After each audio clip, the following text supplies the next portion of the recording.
Premier Lima ခေတ်ခေတ်ဖန်တီးခဲ့တဲ့ကစားသမားတစ်ယောက်ရှိခဲ့ဘူးတယ်။ကစားသမားတွေဟာ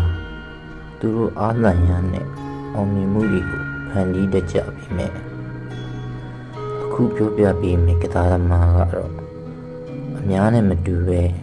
အဲ့ဒီခေတ်အဲ့ဒီအခါမှာတမူထူးခြားနေခဲ့တယ်။သူ့ရဲ့လက်တွေနဲ့ပဲ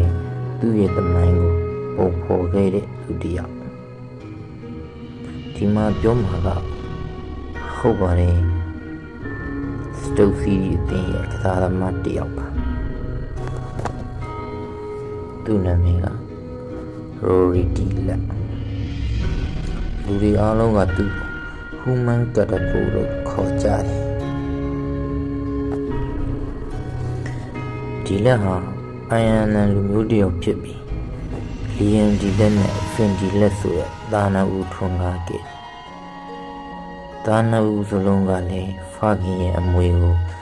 ဆက်ခံနိုင်ခဲ့ပြီးချယ်ဆီနဲ့ Brighton အသင်းတွေမှာအသီးသီးကစားပြီးနေကြတယ်ရိုရီဒီလက်ဟာ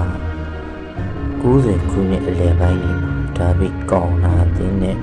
ပရီးမီးယားလိဂ်ကိုစတင်ချီချခဲ့တယ်သူဟာထူးချွန်တဲ့ဝင်ကားမဟုတ်ဘူးစွမ်းမွက်ဖယ်ကစားပုံနဲ့သူ့မှာရှိနေတယ်ဒါပေမဲ့စောက်တန်တန်မှာရှိစဉ်ကလေးကသူ့ရဲ့လက်ပစ်ခေါ်တွေကအရန်ကောင်းနေတယ်ညှို့လင်းချက်မေ့နေတဲ့အချိန်တိုင်းမှာအသုံးဝင်ခဲ့တယ်ဒါပေမဲ့ဘောလုံးလောကအမြဲတမ်းဒီလက်နဲ့ထဲရှိနေတယ်ရွှေလုံးလိုနာမည်ကြီးတာတွေတော့မကြာခဏပြောက်ပြန်သွားတတ်ပါတယ်ရိုရီဒီလက်ကလည်း2006ခုနှစ်နောက်ပိုင်းမှာဖောင်ကျော်လာပြီးလူအများနေနေတာပြောက်သွားခဲ့ရတယ်ဒါပေမဲ့တယောက်ကတော့သူ့ကိုမိမသွားခဲ့ပါဘူးတိုနီဖူးစတုတ်စီမိပြဦးလေဟာဒီလက်ရဲ့တံကိုပြီးသူ့ကိုဝင်ကမဟုတ်တော့လောင်းဒရူအန်စပက်ရှယ်လေးအဖြစ်ကိုပြောင်းလဲပြီးတယ်ဘရီတန်နီယန်စတေဒီယမ်မှာဒီလက်ရဲ့လက်ပစ်ချစ်တန်ကဂိုးချန်တစ်ခုဖြစ်လာခဲ့တယ်သူ့ရဲ့တက်ကနေဘဲလန်တိုင်မင်းလေးကြောင့်ပြိုင်ဘက်တီဟာသူ့ရဲ့လက်ပစ်ဘော်တွေကိုသတိထားလာခဲ့ရတယ်ဆောင်းရှိစတုတ်စီနမ်တက်လာပရီးမီးယားလိဂ်ကအာဆင်နယ်နဲ့ပွဲပထမပိုင်းမှာဒီလက်ရဲ့လက်ပစ်ဘော်တစ်ခုပါရှုခရောနဲ့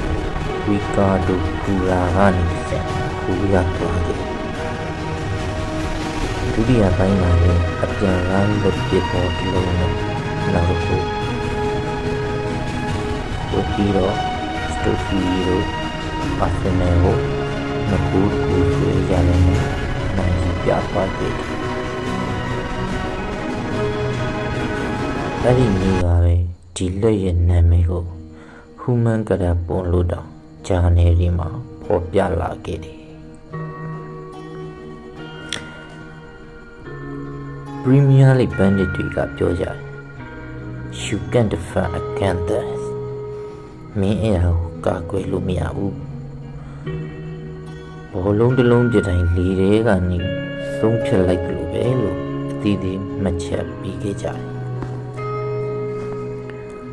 ဒီလက်ရဲ့လက်ပစ်ဘော်တွေကစတုတ်စီတီကိုပရီးမီးယားလိဂ်မှာမြင်းစီခဲ့တယ်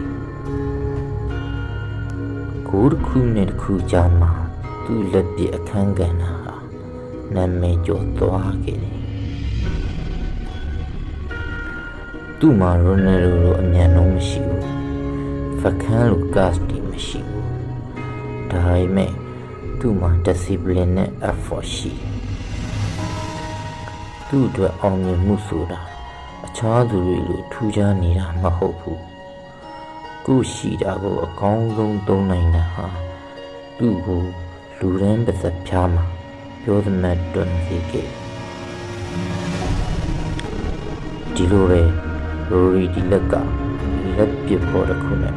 football history တွေကိုဝင်ခဲ့သူဖြစ်တယ်တခုပဲသတိရပါမင်းစီမှာတခုပဲရှိရဆိုရင်တော့အဲ့ဒီတခုကိုအကောင်းဆုံးသုံးနိုင်ချင်သမိုင်းနဲ့မျက်နှာမိတ်ကိုမှတ်မိပါ